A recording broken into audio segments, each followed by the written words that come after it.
ओम श्री गणेशाय नमः। अत्श्री नदी कथा में आज प्रस्तुत है इंद्रावती नदी की कथा, उनकी अर्चना, उनकी वंदना। कथा नदियों की सुनाता, व्यथा नदियों की बताता, पूज्य जीवन दायनी, नीर महिमा गुनगुनाता, नीर महिमा गुनगुनाता, नीर महिमा गुनगुनाता।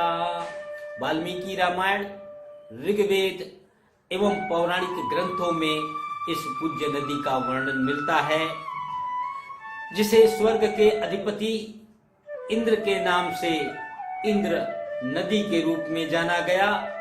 पौराणिक कथाओं के अनुसार स्वर्गाधिपति इंद्र, जिन्हें मेघ, बादल व जल के नियंता के रूप में जाना जाता है, जिन्हें पूज्य नदियों के जन्मदाता व समाप्त करने वाले देवता के रूप में कहा गया। ऋग्वेद में भगवान इंद्र के द्वारा 7 नदियों के जन्म देने वाला बताया गया। पूज्य नदी इंद्रावती उनमें से एक है। इस नदी की जन्म की कथा बड़ी रोचक व प्रेमवत भेंट का एक अनुपम उदाहरण है। एक बार स्वर्ग के अधिपति भगवान इंद्र अपनी भार्या इंद्राणी देवी सची के साथ पृथ्वी लोक पर भ्रमण करने आए। हास परिहास करते हुए स्वर्ग की सुंदर अप्सराओं की बातें होने लगीं।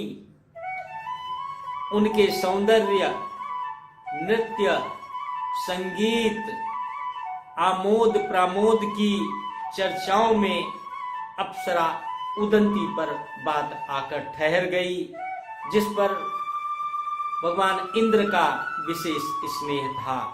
यह सुनकर देवी सची का नारीत्व जाग उठा और वह इंद्र से नाराज हो गईं और पृथ्वी लोक पर ही रहने का निश्चय कर लिया। इंद्र देव के बार बार प्रेम पूर्वक मनाने पर मान तो गईं, पर उसके फलस्वरूप उन्होंने एक उपहार मांगा, जो पृथ्वी लोक पर सदा सदा के लिए पहचान बनकर रहे।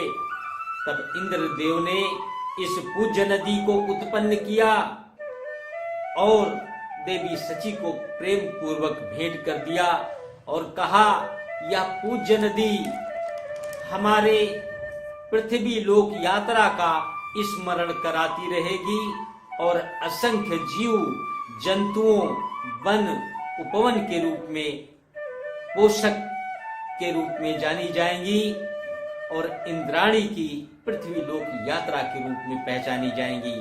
पूज्य इंद्र नदी का उद्गम उड़ीसा राज्य के पूर्वी घाटों के दंडकारण्य श्रृंखला में कालाहांडी जनपद की धर्मगढ़ तहसील में स्थित डोंगरेला पहाड़ियों के रामपुर थुयामूल से हुआ। अपने उद्गम स्थान उड़ीसा से निकलकर मनमोहक हरी भरी वादियों की छटा बिखेरती हुई, जीवनमय बनाती हुई छत्तीसगढ़, महाराष्ट्र और तेलंगाना राज्य की सीमा पर अपनी 535 किलोमीटर की विशाल यात्रा करते हुए तेलंगाना राज्य की सीमा पर भद्रकाली गांव के निकट गोदावरी नदी में संगम करती हैं। इंद्रावती की सहायक नदियों में भंवरडीग, नारंगी, निबरा, कोटरी, गुडरा, गोइंदर, भस्केली, चिंतावागु, संखिनी, डंकिनी, नंदी आज प्रमुख नदियों की जलराशि पाकर विस्तृत रूप प्राप्त करती हैं। समस्त संसार में मानव संस्कृति, सभ्यता का जन्म, विकास और आधुनिक भारत के निर्माण में इन पूज्य नदियों का अप्रतिम योगदान रहा है। छत्तीसगढ़ राज्य के बस्तर संभाग की प्रमुख नदी के रूप में जानी जाती हैं। अपने अमृत रूपी जल के प्रवाह से मनुष्यों, वनों, जीव जंतुओं के पोषण के कारण ही इसे छत्तीसगढ़ की जीवन रेखा व लाइफलाइन कहा जाता है। इसके तटीय क्षेत्र प्राचीन मानव सभ्यता का आश्रय स्थल रहा। जगदलपुर के निकट कालीपुर, घाटलोहंगा, करंजी, चित्रकूट आदि क्षेत्रों से पूर्व पाषाण काल और उत्तर पाषाण काल की पौराणिक वस्तुएं मिली, जहां नागवंश के राजाओं ने राज्य स्थापित किया था। बस्तर के सबसे प्रमुख चालुक्य राजवंश ने 600 वर्षों तक यहाँ पर राज्य किया। बारासूर, मधोता, पुरुषपाल, राजपुर, जगदलपुर आदि प्रमुख नगरों के रचने बसने की साक्षी और सहायक रही। उज्ज नदी की विशाल जलनिधि, सदा नीरा उपजाऊ भूमि, सुरम्य वादियों के कारण इसके तटीय क्षेत्रों की 2799 वर्ग किलोमीटर के विशाल भूभाग पर 1975 में भारत सरकार ने इंद्रावती राष्ट्रीय उद्यान की स्थापना की और 1983 में प्रोजेक्ट टाइगर के अंतर्गत शामिल किया गया। यह पूज्य नदी इंद्रावती अपने प्रवाह क्षेत्र चित्रकूट नामक स्थान पर विशाल जलप्रपात का निर्माण करती हैं। चित्रकूट जलप्रपात अपने घुमावदार घोड़े की नाल के आकार एवं 90 फीट की ऊंचाई से गिरने के कारण विहंगम दृश्य प्रस्तुत करती हैं और उस पर सूर्य की किरणें जब पानी के कणों पर पड़ती हैं, जो अपना सप्तरंगी अद्भुत छटा बिखेरता है और इंद्रधनुष का निर्माण करता है। इसका स्वरूप कनाडा के नियाग्रा प्रपात के तरह होने के कारण इसे भारत का नियाग्रा कहा गया, जो छत्तीसगढ़ राज्य का दर्शनीय स्थल और गौरव है। असंख्य जीव जंतुओं की पालनहार, लाखों हेक्टेयर भूमि की सिंचाई कर अन्न उगाने की आधार, स्वर्गाधिपति इंद्र की प्रेम पूर्वक भेंट पूज्य इंद्रावती की वर्तमान स्थिति अच्छी नहीं कही जा सकती।